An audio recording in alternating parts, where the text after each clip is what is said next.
Pen paper निकालो और start हो जाओ। तुम लोग से नोट्स बहुत दिन से नहीं न मांगे, अब डिमांड करेंगे। ग्रेविटेशनल फील्ड, कल शायद ये हेडिंग डाले थे, ध्यान देना। तो gravitational field and potential due to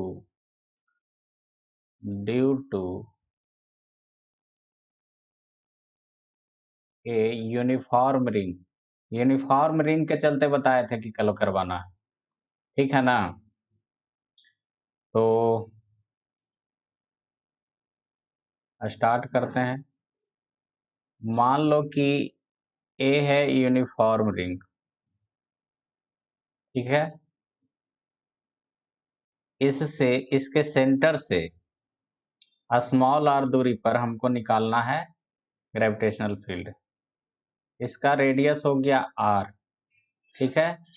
इसका टोटल मास है स्मॉल एम, और यहां से यहां जो मिलाने वाली लाइन है इस पॉइंट से इस पॉइंट, इसको मान लेते हैं जेड, ठीक है। तो एक छोटा सा एलिमेंट्री मास यहाँ कंसीडर करते हैं, ठीक है, जिसका मास है डीएम, ठीक है। Consider an elementary mass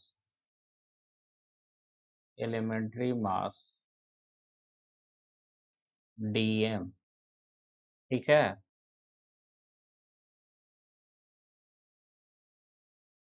potential at P due to elementary mass dm elementary mass के पास क्या होगा, डी भी equals to minus d G DM बटा जेड, ठीक है। ये होगा, तो हो जाएगा ये माइनस जी डीएम से कितना दूरी है, जेड है ना रे। जैसे भी बराबर क्या बताए थे, माइनस जीएम बटा आर, ठीक है, ये बताए थे तुम लोग को। लेकिन यहाँ पर डीवी बराबर क्या हो जाएगा, ये एलिमेंट्री मास का डीएम मास है, ठीक है। डिस्टेंस कितना है, जेड, तो ये लिख दिया डीवी बराबर जी डीएम बटा जेड। अब जेड की वैल्यू कितना है छोटू, जेड को लिख सकते हैं पाइथागोरस थ्योरम से, root under R square plus X square. अगर यहाँ तक कोई दिक्कत नहीं है तो नोट करिए यहाँ तक, किसी को कोई डाउट हो तो बोलेगा।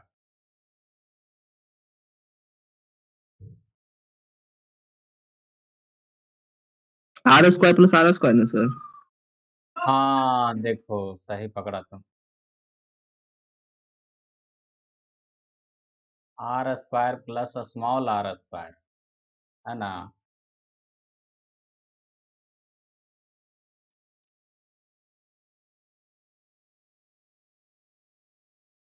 अब आसान है, कुछ नहीं है इसमें, जो था उधर ही, सॉलिड स्फीयर होलो स्फीयर वाला प्रूफ।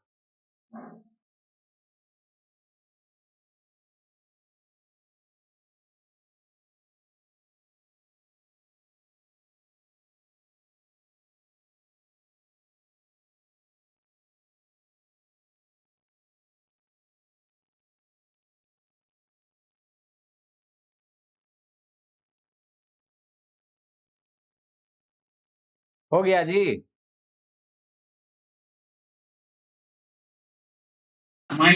No sir. चलो नोट करो। No sir.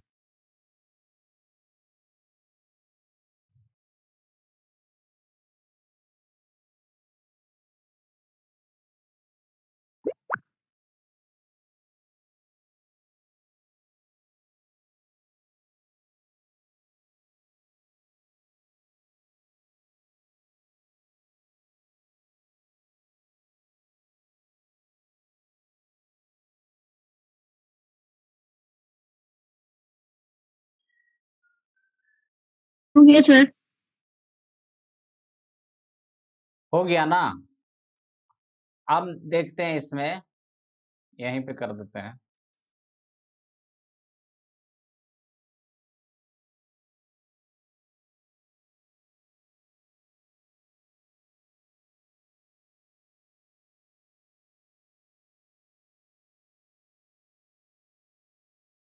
लिखेंगे potential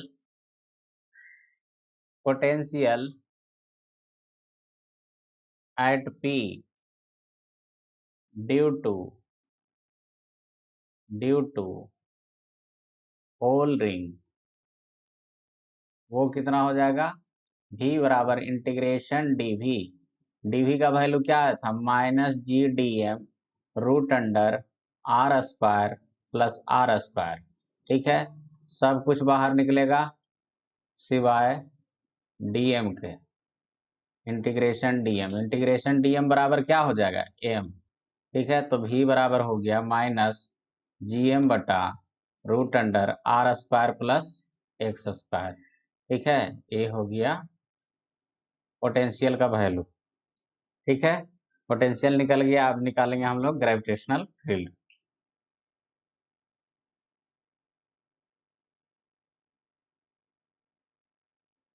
R² plus R², sir.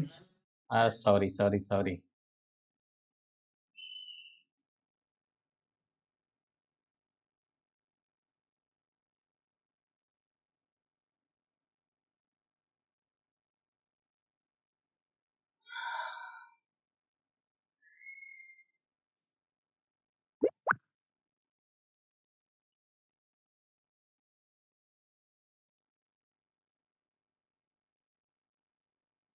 इसलिए कम्युनिकेशन जरूरी है। टीचर और स्टूडेंट एक दूसरे का कम्प्लीमेंट्री है। ऐसे ही मान लो कि क्या पढ़ाए जा रहे हैं, गलती कर रहे हैं नहीं कर रहे हैं, क्या पता चलेगा।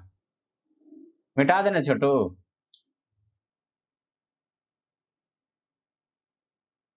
Yes, sir.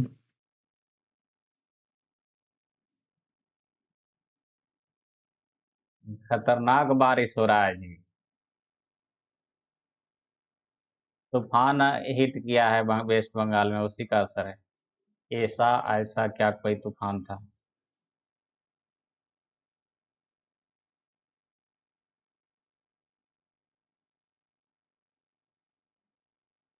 अब निकालेंगे ग्रेविटेशनल फील्ड।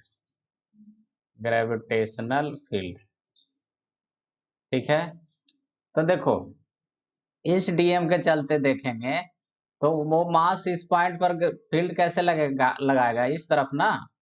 ठीक है, मान लो एंगल अल्फा है, फिर नीचे भी देखेंगे तो इधर वाला मास भी इस तरफ लगाएगा, ई। ठीक है, ई नहीं डी कर लेते हैं, इधर भी डी, इसको भी लिख देते हैं डी। ठीक है, तो वही वाला कहानी जो बताए थे, इधर लग रहा है डी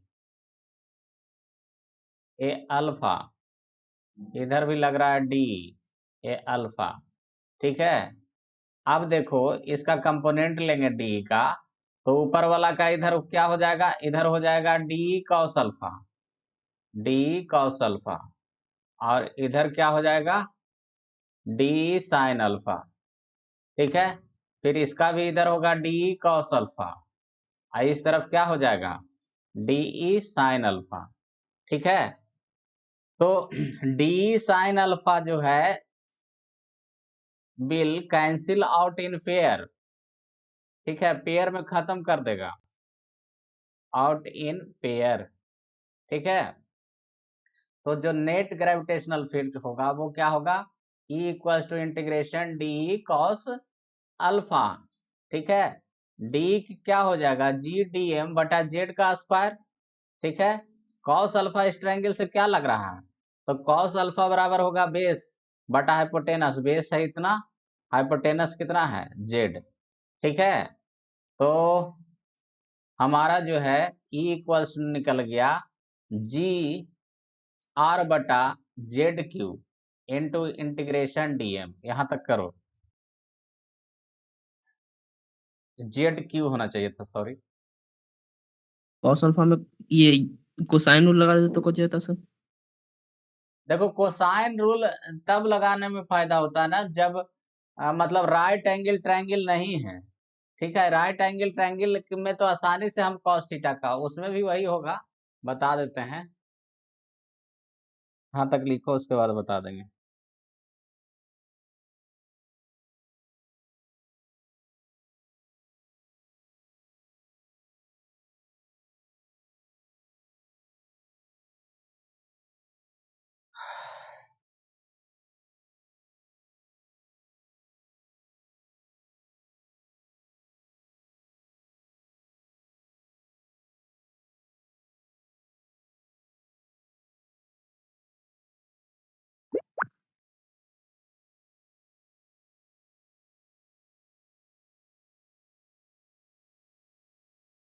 हो गया जी। Yes, sir.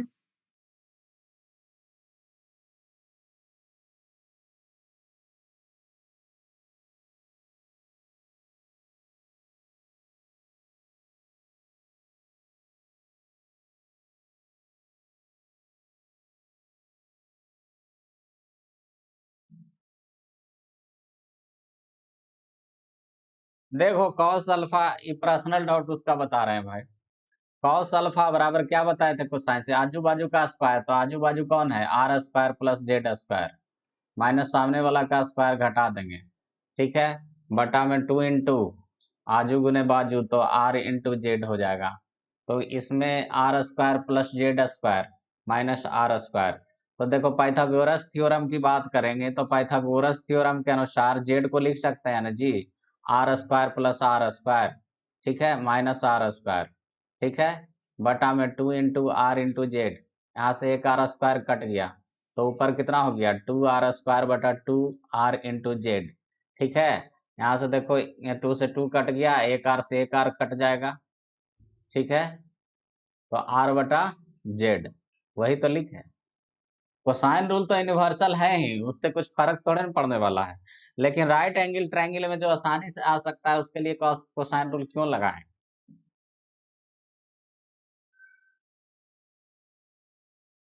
ठीक है ना जी, वही ना है, आर बटा जेड ही ना। Yes, sir.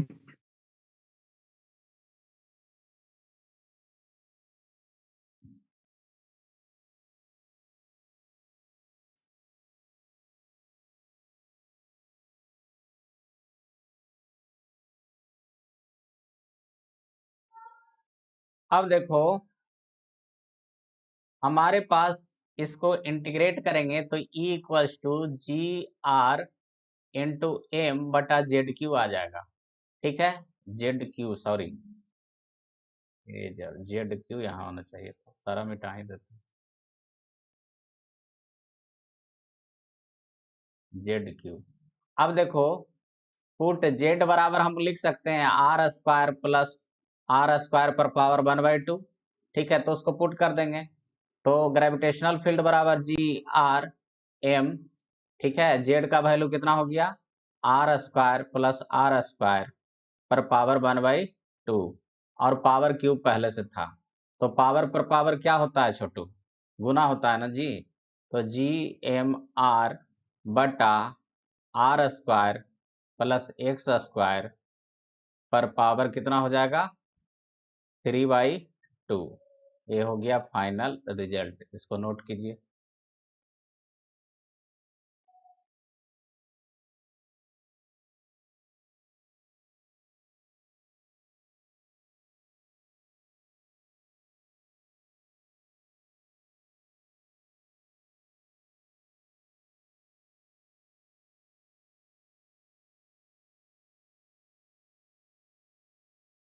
एक बच्चा देखो एक दिन बोला था पीडीएफ बना के भेज, पीडीएफ सेव करके भेज दीजिए, तो जैसे कोई लेता है और सब जैसे इंस्टीट्यूट वगैरह में तो पीडीएफ ऑलरेडी वो लिख के लाता है सारा, यहाँ जैसे हम एक एक करके प्रूफ करते हैं, वो लोग ऑलरेडी पीडीएफ में टाइप करके लिखा रहता है, तो उसका एक सिक्वेंशियल वे में रहता है, हम तो लोग तो जैसे बोर्ड की तरह लिखते हैं, कहीं यहाँ घुसा दिए कहीं, अगर ये सेव करके दे भी देंगे तो उसको क्या फायदा होगा, बाद में पता ही नहीं, अभी जो नोट कर लिया जो नोट कर लिया, बाद में अगर नोट थोड़े ना होगा, बाद में नोट तभी हो सकता है जब वीडियो को दोबारा देखेगा। फिर से x लिख दिए सर। अच्छा सॉरी सॉरी, अरे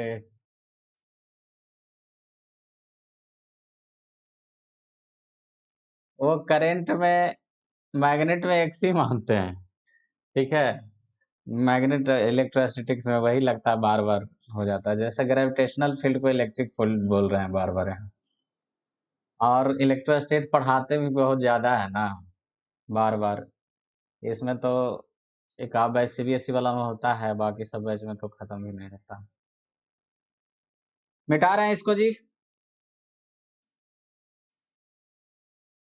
यस सर। देखो अब स्मॉल जी का वैल्यू जो होता है प्लेस टू प्लेस वैरी करता है, मतलब आउट ऑफ द अर्थ की बात नहीं किया जा रहा है, एट द अर्थ ही वैरी करता है प्लेस टू प्लेस, मतलब बहुत कम वैरी करता है, variation in the value of small g. ठीक है, ये कैसे कैसे कहाँ क्या वैरी करेगा वो देखेंगे।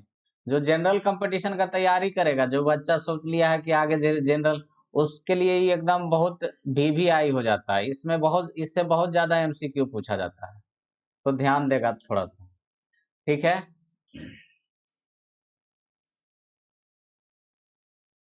पहला shape of the earth, shape of the earth. ठीक है, देखो अर्थ को हम लोग ये मान के चले, जैसे डेरिवेशन वगैरह किए कि रेडियस यूनिफॉर्म है, लेकिन ऐसा है नहीं। इक्वेटर के पास थोड़ा, ये इक्वेटोरियल रेडियस अगर देखें तो ये वाला रेडियस ज्यादा है। ठीक है, उसके कंपेयर में अगर ये वाला रेडियस देखें तो ये वाला रेडियस कम है। ठीक है, अगर मान लो ये R1 है, ठीक है, और इसको अगर R2 कह दें, ठीक है, R1 जो कहते हैं उसको बोलेंगे इक्वेटोरियल रेडियस, इक्वेटोरियल मतलब भूमध्य रेखा हिंदी में बोलते हैं, इक्वेटोरियल रेडियस। R2 जो बोलते हैं उसको बोलते हैं पोलर रेडियस। क्या बोलते हैं? Polar radius. जो R1 है इक्वेटोरियल रेडियस, वो पोलर रेडियस से थोड़ा बड़ा होता है, लगभग 21 किलोमीटर का फासला होता है दोनों में। ठीक है, तो देखो, और उस पर भी ये ऐसा ज्योग्राफी वाला चीज हो जाता है, उस पर भी जीके वगैरह में पूछता है सबसे कम कौन होगा। ठीक है, तो पोल पर पोलर रेडियस तो कम होगा ही, नॉर्थ पोल वाला रेडियस और सबसे कम होता है। जैसे साउथ पोल, उसमें भी ऑप्शन दे देगा सबसे कम क्या है, तो नॉर्थ की साउथ, तो नॉर्थ पोल वाला सबसे कम होता है रेडियस, ए वाला रेडियस सबसे कम होता है, ए वाला सेंटर से। ठीक है, तो देखो स्मॉल जी का एक वैल्यू हम लोग निकाल के आए थे, small G equal to GM बटा R²। अब देखो जहां पे R की वैल्यू ज्यादा होगी, जहां पे रेडियस बड़ा होगा, वहां G का वैल्यू हम निश्चित है कम होगा। ठीक है, तो निश्चित यहाँ पे रेडियस इक्वेटर पे ज्यादा है रेडियस, इसका मतलब वहां G का वैल्यू कम होगा। तो इसके अनुसार देखें तो G should be minimum at equator, equator पर क्या होना चाहिए? मिनिमम होना चाहिए। ठीक है, उसके बाद अगर इक्वेटर पे मिनिमम है तो पोल पे क्या होना चाहिए? मैक्सिमम होना चाहिए। तो ये ध्यान रखना है, इक्वेटर पे मिनिमम और पोल पे क्या होता है? मैक्सिमम।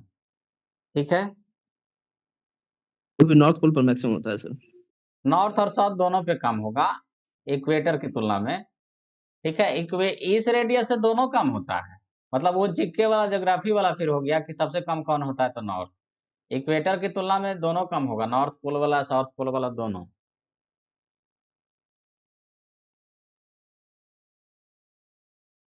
तो ये अक्सर ही क्वेश्चन आता है जनरल कंपटीशन वगैरह वाला का, जी कहाँ मैक्सिमम होगा, इक्वेटर पे कि पोल पे, जी कहाँ मिनिमम होगा, इक्वेटर पे कि पोल पे, इस तरीके से।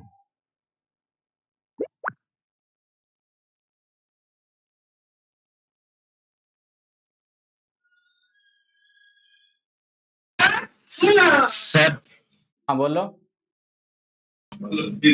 सर जी जी जो वैल्यू डिराइव किए थे सर, स्पेयर मान के डिराइव किए थे।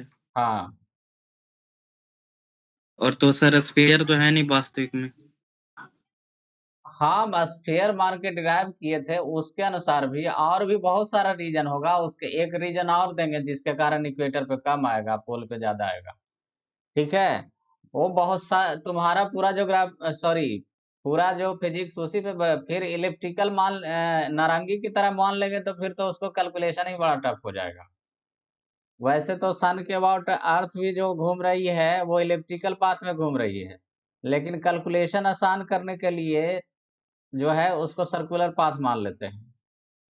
ठीक है, अगर इलेक्ट्रिकल पाथ मान लोगे तो फिर वो 12th के सिलेबस से बाहर चला गया फिर। तो ये हो गया शेप ऑफ द अर्थ के अनुसार देखा जाए तो स्मॉल जी का वैल्यू क्या होगा, इक्वेटर पर मिनिमम और पोल पे मैक्सिमम।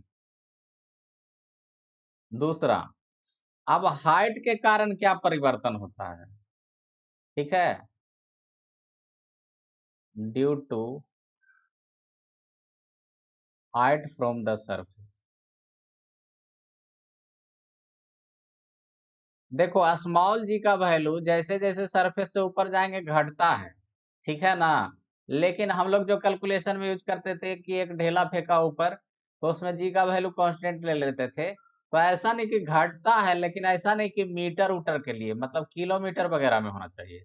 अब ढेला वगैरह वाला जो भी प्रॉब्लम बनाते थे ऐसा नहीं कि ढेला फेंके 1 किलोमीटर ऊपर चला गया, 2-4 किलोमीटर ऊपर चला गया, ठीक है ना, तो मीटर के लिए सिग्निफिकेंट नहीं होता है, 1-2 मीटर ऊपर चला जाएगा तो उससे कुछ खास फर्क पड़ने वाला नहीं है।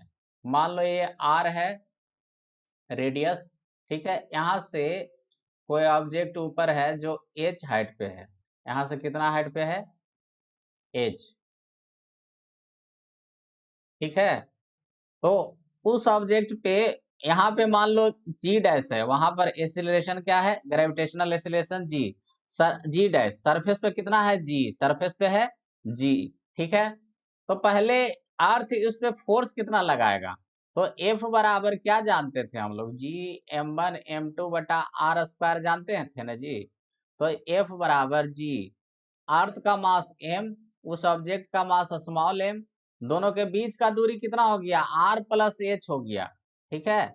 अब देखो जनरल कैलकुलेशन में स्मॉल एच जो है हम लोग ढेला वाला फेंकते हैं तो 1 मीटर 2 मीटर हुआ, तो एच कब है, कैपिटल आर है जो 6400 किलोमीटर, अब तुम फेंका ढेला 1 मीटर ऊपर, तो उसके कंपेरिजन में तो एच है जो 1 मीटर है, तो इसके कंपेयर में तो एक नेग्लेक्ट हो गया ना, ठीक है ना, तो लेकिन हाइट अगर ज्यादा हो तब क्या करते हैं, G M M R plus H का होल स्क्वायर, ठीक।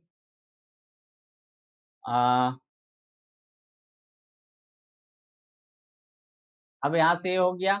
अब देखो ध्यान से, एफ बराबर जी एम एम, अगर यहां से आर स्क्वायर कॉमन ले लेंगे, ठीक है, तो 1 + h/r का होल स्क्वायर लिख सकते हैं।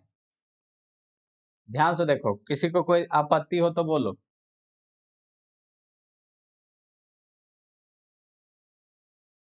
अब देखो उसके बाद क्या करना, ये gm/r स्क्वायर था, वही तो स्मॉल जी था, ठीक है, अर्थ पे कितना एक्सीलरेशन होता है वो, तो पुट gm/r स्क्वायर बराबर small G, gravitational acceleration, gravitational acceleration at the surface of earth, ठीक है, तो ये पुट करेंगे, तो यहाँ तक नोट करिए फिर आगे बढ़ाते हैं।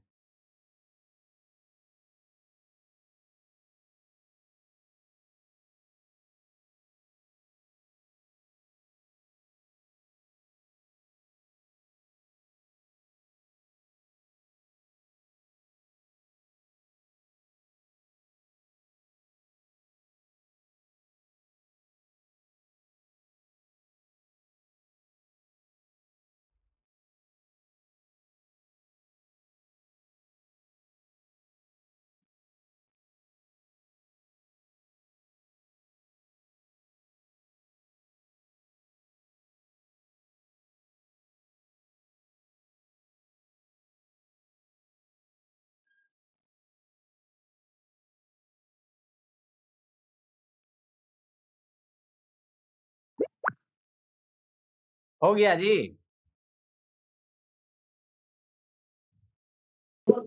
Yes sir. यस तो उसको पुट करेंगे तो एफ बराबर small G M into 1 + h/r का होल स्क्वायर, ये आ जाएगा। अब देखो यहाँ पे फोर्स कितना लगेगा ऑब्जेक्ट पे, तो यहाँ एक्सीलरेशन है जी डैश, तो यहाँ पे फोर्स लगेगा m इंटू जी डैश लग जाएगा ना जी, ठीक है, क्योंकि यहाँ पर एक्सीलरेशन कितना है जी डैश, तो वहां पे पुट कर देंगे एफ बराबर एम जी डैश, ठीक है, वो जी डैश क्या है, एच हाइट पे एक्सीलरेशन, तो m इंटू जी डैश बराबर जी एम इंटू 1 + h/r का होल स्क्वायर, m से m यहाँ कट गया, तो जी डैश बराबर हम कह सकते हैं जी बटा 1 प्लस एच बटा आर का होल स्क्वायर। ठीक है, ये ध्यान में रखना है, नहीं भी ध्यान में रखोगे तो प्रोसेस ध्यान में रखो। ठीक है, निकाल लेना, कुछ ज्यादा टाइम लगेगा नहीं। अब देखो इसके बाद क्या करना है, इसको ऊपर लेके जाते हैं, g इंटू 1 प्लस एच बटा आर पर पावर -2 लिख सकते हैं। ठीक है, अब क्या है, if small H is very small. ठीक है, तो स्मॉल एच बहुत स्मॉल होगा। ठीक है, मतलब हाइट अगर कम होगा तो एज छोटा हो गया, आर तो बहुत बड़ा है, तो यहाँ बाइनोमियल लगा सकते हैं।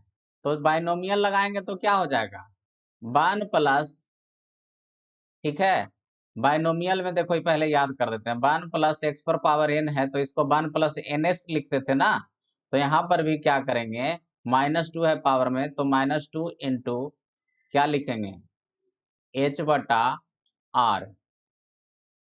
ठीक है, तो जी dash equals to g into 1 minus 2h बटा आर, ए हो गया। ठीक है, तो देखो ए बुक में ए फार्मूला भी रहेगा तुम्हारा निकाला हुआ। ठीक है, ये भी लिखा हुआ रहता है, लेकिन देखो यहाँ पर पहले ही अप्रोक्सीमेशन ले लिए हैं, तो इसका यूज मत करना, इससे क्वेश्चन फंस जाएगा। हम हमेशा कौन सा फार्मूला यूज करेंगे, ए वाला, इसमें कोई अप्रोक्सीमेशन नहीं है।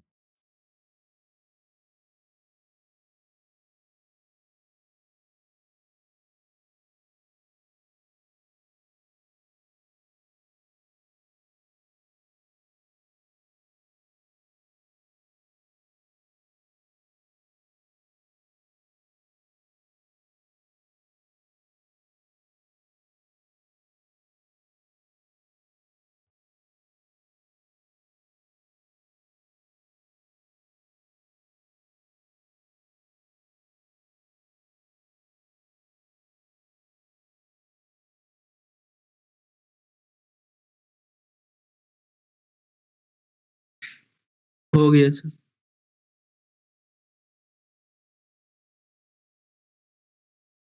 अब ये ऊपर जाने पर हुआ, अब मान लो कि पृथ्वी के अंदर जा रहे हैं डेप्थ में,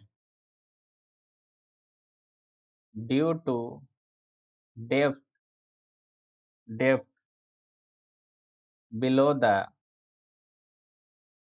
the surface of earth, surface of earth मतलब अर्थ के गहराई में जा रहे हैं। ठीक है, तो मान लो कि ये रेडियस आर है। ठीक, अब क्या है कि ऑब्जेक्ट जो एच गहराई नीचे गए, कितना, स्मॉल एच। ठीक है, स्मॉल एच गहराई नीचे गए। अब क्या है कि मान लो कि सेंटर से जो दूरी है उस ऑब्जेक्ट का, मतलब जितना नीचे आया सेंटर से दूरी है स्मॉल आर। ठीक है, तो देखो पहले समझो, कोई स्फीयर है, इसके सरफेस पर ग्रेविटेशनल फील्ड कितना आया था तुम्हारा, जीएम बटा आर स्क्वायर। ठीक है, ग्रेविटेशनल एक्सीलरेशन कितना आया, जीएम बटा आर स्क्वायर। तो देखो मैग्नीट्यूड वाइज अगर देखा जाए तो ग्रेविटेशनल एक्सीलरेशन और ग्रेविटेशनल वैल्यू का दोनों का वैल्यू सेम होता है। ठीक है, ग्रेविटेशनल एक्सीलरेशन और ग्रेविटेशनल फील्ड दोनों का वैल्यू मैग्नीट्यूड वाइज क्या होता है, सेम। तो यहाँ हम स्फीयर के अंदर, सॉलिड स्फीयर के अंदर ग्रेविटेशनल फील्ड निकाल चुके हैं, वही रिजल्ट का यूज करेंगे हम लोग। ठीक है ना, दोबारा उसको हम लोग प्रूव नहीं करने जा रहे हैं। क्या रिजल्ट निकला था, तो ग्रेविटेशनल फील्ड बराबर आया था GMR बटा RQ, ऐसा आया था। ठीक है, ये था ग्रेविटेशनल फील्ड। तो इसी के आधार पर हम कह सकते हैं कि ग्रेविटेशनल एक्सीलरेशन कितना हो जाएगा, GMR बटा RQ। ठीक है, अब देखो इसमें हमको एच के टर्म में निकालना है, किसके टर्म में, एच के टर्म में। ठीक है, हमको कितना हाइट नीचे जाएगा वो दिया रहेगा ना क्वेश्चन में, ये थोड़े ना दिया रहेगा कि पृथ्वी के सेंटर से कितना दूरी तक पहुंचा। ठीक है, तो यहाँ पे पुट कर सकते हैं स्मॉल आर बराबर कैपिटल आर माइनस आर। ठीक, capital R minus H, sorry, देख लो उस फिगर में। यस सर, सही है। स्मॉल आर बराबर कैपिटल आर माइनस क्या लिख सकते हैं, एच। जैसे यहाँ पर देखो तो आर प्लस एच बराबर कैपिटल आर है ना रे, तो यहाँ पर एच बराबर आर बराबर क्या लिख सकते हैं, आर माइनस एच, वही वैल्यू वहां लिखे। तो हमारा जो ग्रेविटेशनल एक्सीलरेशन आ गया G M R minus H बटा आर क्यू। ठीक है, अब देखो दो जगह आर क्यू को दो जगह स्प्लिट कर रहे हैं।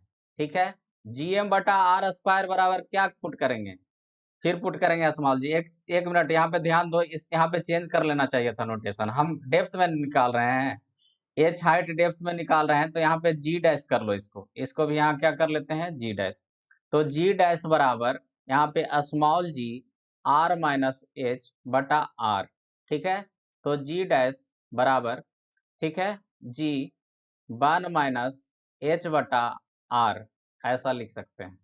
तो ये हो गया तुम्हारा रिलेशन। अगर गहराई नीचे जाएंगे तब भी घटेगा, ऊपर जाएंगे तब भी घटेगा।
हो गया रे।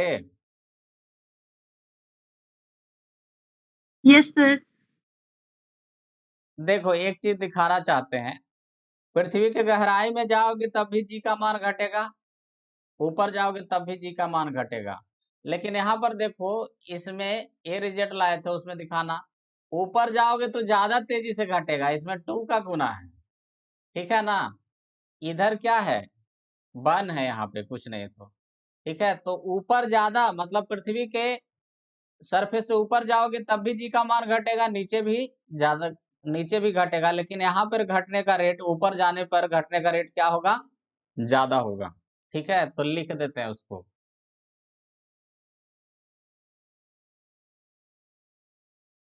Rate of decreasing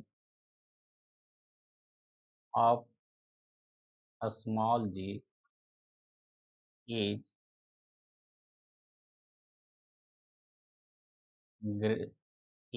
more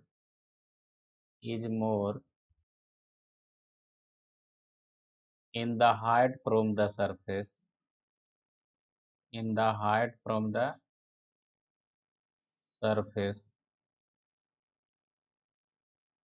as compared to depth. Height में ज्यादा रेट से डिक्रीज करता है डेप्थ के कंपेयर में। अब देखो, मान लो स्मॉल जी का ग्राफ पूछे, सेंटर से कैसे स्मॉल जी में चेंज होगा, सेंटर से। ठीक है, तो जो इलेक्ट्रिक ग्रेविटेशनल फील्ड का आया था वैसा ही ना आएगा जी इसका भी। ग्रेविटेशनल फील्ड का क्या आया था, पहले इंक्रीज करता है सेंटर से, फिर क्या करता है, डिक्रीज करता है, ऐसे। ठीक है, सरफेस पर ये होगा मैक्सिमम। ठीक है, R इक्वल्स टू आर, तो ये स्मॉल जी का भी वही ग्राफ होगा, ए हो गया सेंटर पे। इसमें भी एगो ध्यान दो, जीके में पूछता है at the centre of earth gravitational acceleration क्या होगा, at the centre of earth small G equals to 0 होगा। ठीक है, कितना इन्फिनिटी पुट मार देता है, क्या सोच के इन्फिनिटी मार देता है, समझो। जी इक्वल्स टू जी एम बटा आर स्क्वायर ना होता है, ठीक है। तो अर्थ के सेंटर पर रेडियस क्या ले लिया, 0, जी एम बटा 0 का स्क्वायर, तो ये जी क्या हो गया, इन्फिनिटी। लेकिन ये फार्मूला कब वैलिड है, अर्थ के सरफेस के लिए वैलिड है, ठीक है, सेंटर के लिए नहीं, वहाँ गलती हो जाता है। तो ये भी बताना जरूरी है, नहीं कि भुला के तुम ही लोग ये सब ना कर दो।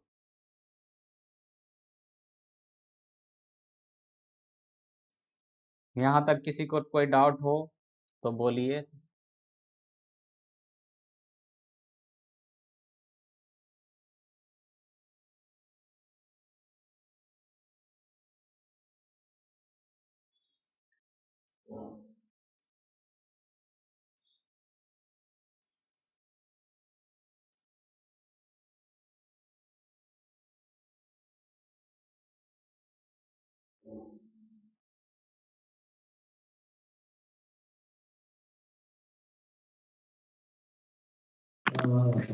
हो गया सर।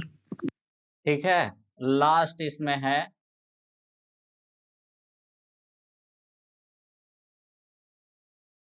नंबरिंग कर लेगा, ड्यू टू रोटेशन ऑफ अर्थ,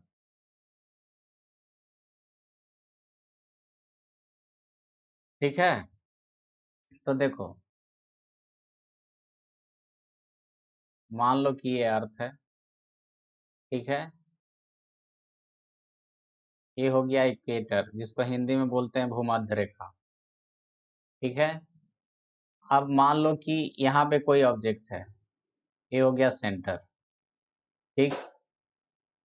तो इस ऑब्जेक्ट पे नॉर्मल रिएक्शन कैसे लगेगा छोटू, तो इस ऑब्जेक्ट पे नॉर्मल रिएक्शन लगेगा सेंटर से मिलाने वाली लाइन के ना, नॉर्मल रिएक्शन लगेगा इस तरफ, ठीक है। जैसे हम लोग कहते हैं कि कोई जमीन पे ऑब्जेक्ट है तो नॉर्मल रिएक्शन ऐसे ऊपर लगाएंगे, क्यों, क्योंकि देखो इनफाइनाइट लेंथ के लिए मतलब हम लोग का जो ऑब्जेक्ट है बहुत छोटा है, या फिर हम लोग देखते हैं तो अर्थ का सरफेस क्या लगता है, प्लेन। एक्चुअली में क्या है, इस नॉर्मल रिएक्शन को पीछे की ओर लेके जाएंगे तो कहाँ से मिलेगा, सेंटर से ही मिलेगा ना तुम्हारा अर्थ का, ये कहाँ से मिलेगा, सेंटर से ही मिलेगा। तो यहाँ पे ये नहीं करना कि नॉर्मल रिएक्शन तो ये परपेंडिकुलर, ऐसे परपेंडिकुलर भी देखोगे तो कोई सर्कुलर ऑब्जेक्ट है तो उसके टाइजेंट पे परपेंडिकुलर क्या होगा, तो रेडियस ही होगा ना जी। तो नॉर्मल रिएक्शन पहली बात तो इस तरफ लगेगा, ये मान लो कि थीटा है, ये एंगल नॉर्मल क्या है। रिएक्शन इनफिनाइट हो जाएगा। हाँ बोलो, क्या पूछ रहा था। तो नॉर्मल रिएक्शन तो इनफिनाइट हो जाएगा तो। बता रहे हैं क्या होगा, इनफिनाइट कैसे हो जाएगा, देखो जिससे अगर बहुत सारा बॉडी रहेगा तो सबका अलग अलग होते जाएगा ना सर, अलग अलग प्लेस पे रहेगा तो। मतलब, अच्छा जो मतलब ये अर्थ पे बहुत सारा ऑब्जेक्ट खड़ा है उसकी बात कर रहे हो तुम। Yes sir. हाँ तो सबका अलग अलग डायरेक्शन में। अब यहाँ पर यहाँ पे कोई अमेरिका में कोई आदमी है तो नॉर्मल रिएक्शन उस पे इधर लग रहा है ना, यहाँ पे कोई है तो इस पे नॉर्मल रिएक्शन इधर लग रहा है, तो अलग अलग होगा ही।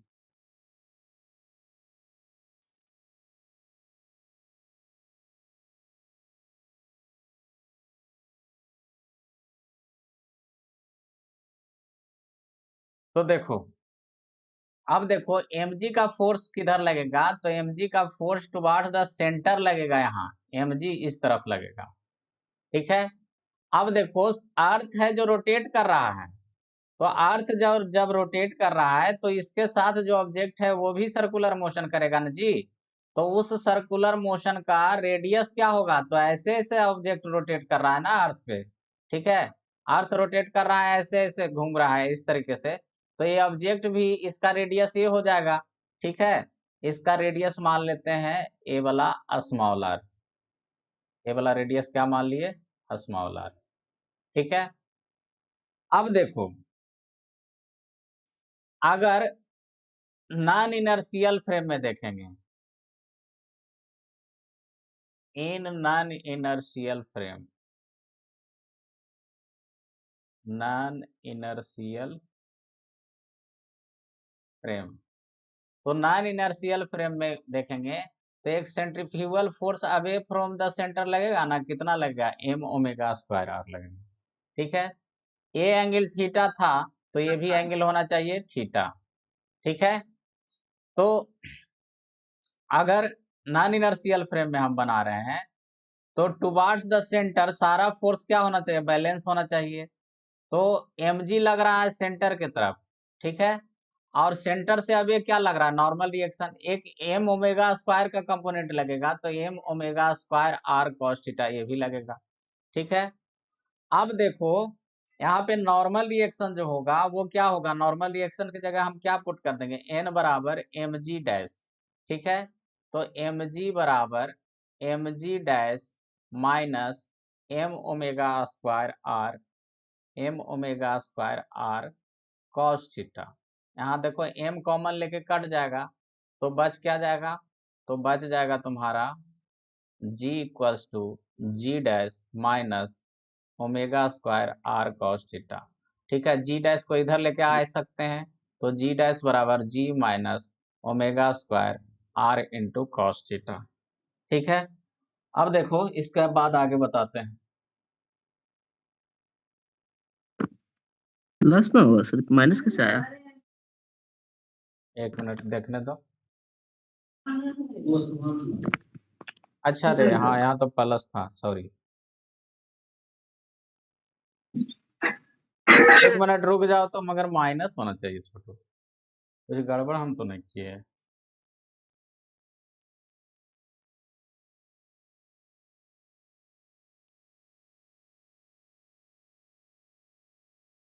हाँ गड़बड़ ना ना, ठीक है।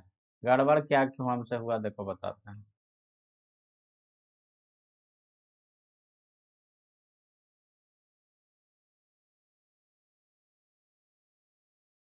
इसको इधर लेके आएंगे ना, g omega square R cos theta बराबर जी डैश, या फिर जी डैश बराबर हम कह सकते हैं g minus omega square R cos theta, ये हो जाएगा, ये ध्यान दो।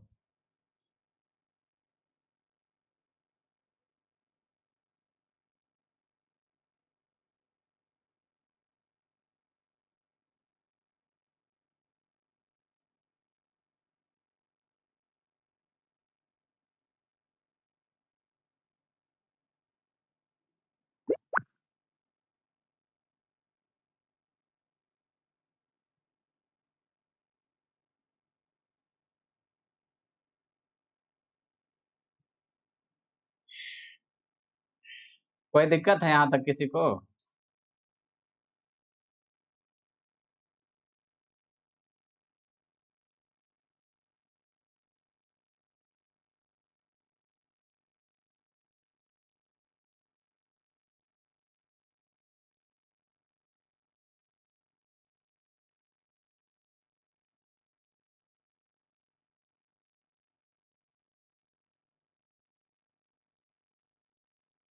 हो गया सर। देखो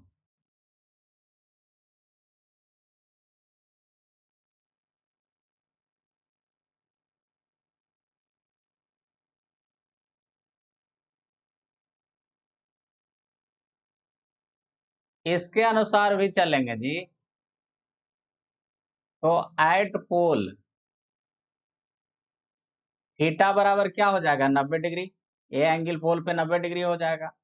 तो उसके अनुसार चलेंगे तो जी डैश बराबर g minus omega square R cos 90 degree, ठीक है। तो यहाँ से जी डैश इक्वल्स टू क्या हो गया जी, ठीक है। एट इक्वेटर, इक्वेटर पे अगर चला जाए तो थीटा बराबर क्या लेंगे, 0 डिग्री, ठीक है।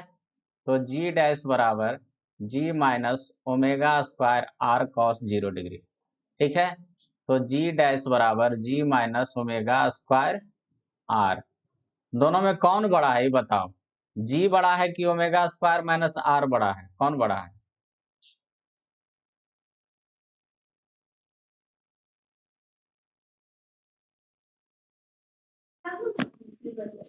जी बड़ा है। जी बड़ा है, तो इसके अनुसार भी देख सकते हैं पोल पर क्या होगा, मैक्सिमम होगा ग्रेविटेशनल एक्सीलरेशन, ठीक है। अब पोल पर देखो रोटेशन का इफेक्ट भी नहीं आ रहा है, ठीक है। इफेक्ट ऑफ रोटेशन वहां पर क्या हो जाता है, मतलब रोटेशन के कारण जी का कोई इफेक्ट ही नहीं आ रहा है, क्योंकि यहाँ पर देखो रेडियस भी यहाँ पर जो रोटेट होगा वो रेडियस भी उसके लिए 0 हो जाएगा ना जी। तो रेडियस ही 0 होगा तो सेंट्रीपिटल सेंट्रीफ्यूगल एक्सीलरेशन सब खत्म हो गया उसका, सेंट्रीफ्यूगल फोर्स वगैरह। ठीक है, ये तो यहीं पर ऐसे ऐसे, यहाँ पर है जो ऐसे ऐसे इधर घूमेगा, यहाँ पर है जो सबसे ज्यादा घूमेगा। ठीक है, तो यहाँ पर इफेक्ट भी 0 हो जाएगा इसका, रोटेशनल इफेक्ट का। तो इसके अनुसार भी देख सकते हैं कि मैक्सिमम हो जाएगा, यहीं पे लिख देते हैं, सॉरी, पोल पे क्या आ गया तुम्हारा, मैक्सिमम, और यहाँ पे क्या आ गया, मिनिमम।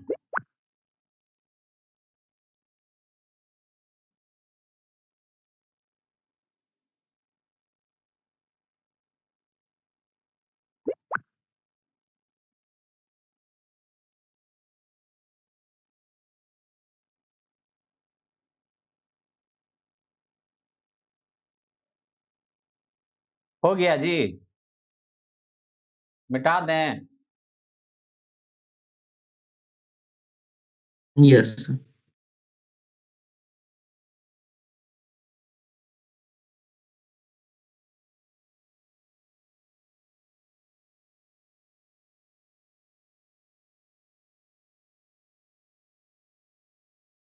अब देखो, मान लो कि अर्थ का टाइम पीरियड घट जाएगा, टाइम पीरियड मतलब 12 घंटा का जो दिन रात, 24 घंटा का दिन रात होता है, 12 घंटा में दिन रात होने लगेगा, तब क्या प्रभाव पड़ेगा, जी का वैल्यू घटेगा कि बढ़ेगा?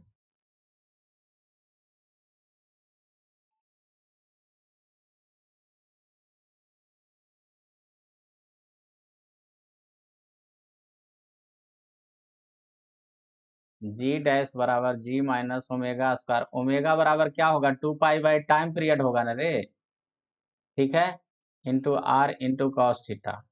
अब देखो टाइम पीरियड बढ़ेगा तो निश्चित है एक क्वांटिटी घटेगा, ठीक है, लेकिन टाइम पीरियड यहाँ तो घटाए है ना, सॉरी, टाइम पीरियड घटेगा, ठीक है, तो निश्चित है ये ब्रैकेट के अंदर जो क्वांटिटी है वो क्या हो जाएगा, बढ़ जाएगा। तो फिर जी में वो ज्यादा घटेगा, जितना घटेगा उतना कम हो जाएगा। ठीक है, तो टाइम पीरियड अगर घटता है तो ग्रेविटेशनल एक्सीलरेशन का मान भी घटेगा, और टाइम पीरियड अगर बढ़ता है तो ग्रेविटेशनल एक्सीलरेशन का भी वैल्यू बढ़ेगा। ठीक है, तो लिखेंगे if time period increases, time period increases then gravitational acceleration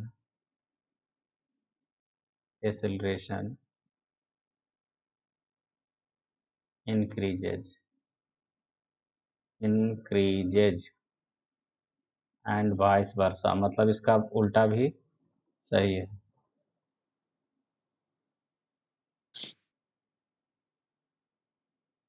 बोलो बच्चा, कौन पूछ रहा है कुछ? माइक्रोफोन ऑन किया।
हो गया रे?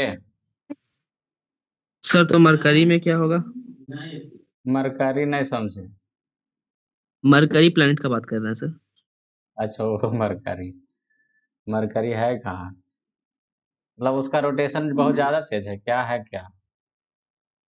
इसका रोटेशन थोड़ा स्पीड ना होता है सर, तो उसमें दिन रात का भी जल्दी होता है, तो इसका हम पूछ रहे थे। दिन रात जल्दी होता है तो उसमें ग्रेविटेशनल एक्सीलरेशन का मान कम होगा वहां पे।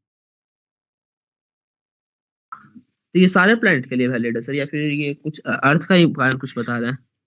ना ना, एक मिनट देखो, G equals to G minus omega square R cos theta ए। देखो सारा के लिए वैलिड है, लेकिन सारा पे इसका जो वैल्यू है, इसका वैल्यू वो भी तो चेंज करेगा ना, समझ रहे हो बात को? Yes sir. स्मॉल जी भी तो इसका भी वैल्यू तो चेंज करेगा, GM बटा R स्क्वायर। तो मास पे डिपेंड करेगा, रेडियस पे डिपेंड करेगा, स्पीड पे डिपेंड करेगा, सारा फैक्टर पे डिपेंड करेगा कितना वेरिएशन होगा, ठीक है ना? यस सर सही है। चलो ये तो हो गया। अब ज्यादा देर बचा नहीं है, तो एक क्वेश्चन बनाओ। Find the height from the earth surface at which gravitational acceleration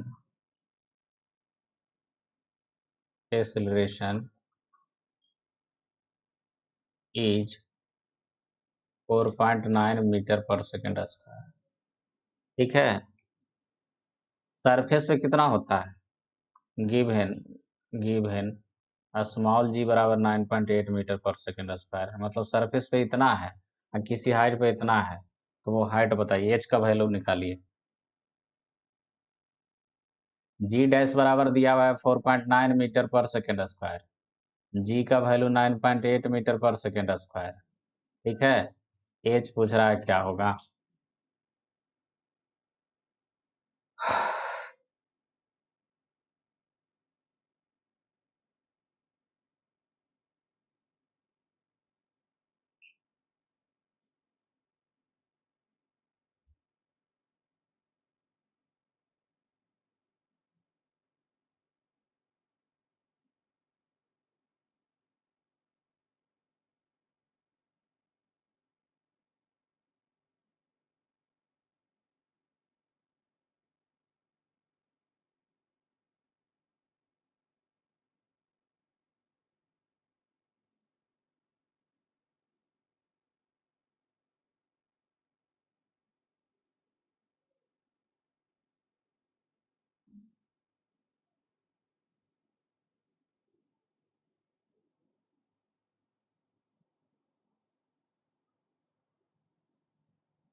बताओ कितना आया।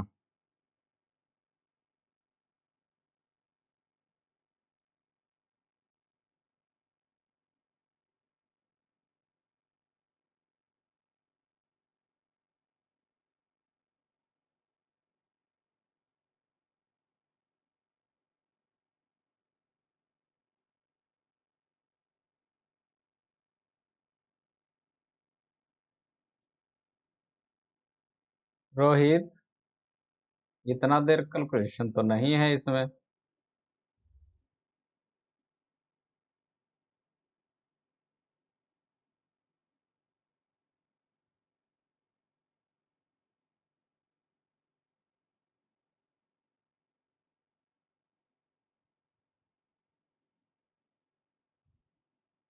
फ्रैक्शन वगैरह में रूट वूट में भी बता सकते हो। कोई है जी कि चला गया सब?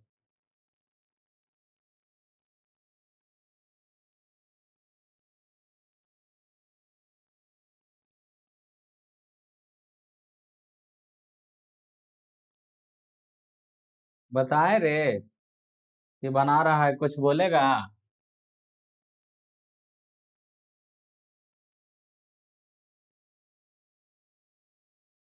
ऐसा एक्सप्रेशन आया था हम लोग के पास, ये 4.9 है, ये 9.8 है, 1 प्लस एच बटा आर का होल स्क्वायर।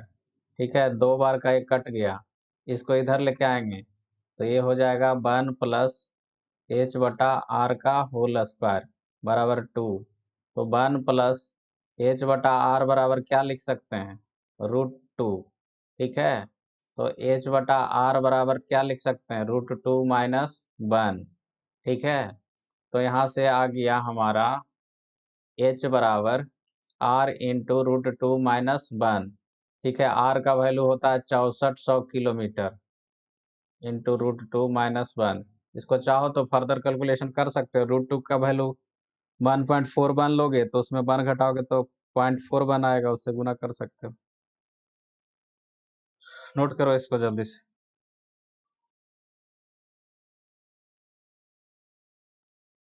यहाँ पे दोनों साइड रूट ले लिए हैं, जितना आज रहने देते हैं, बाकी कल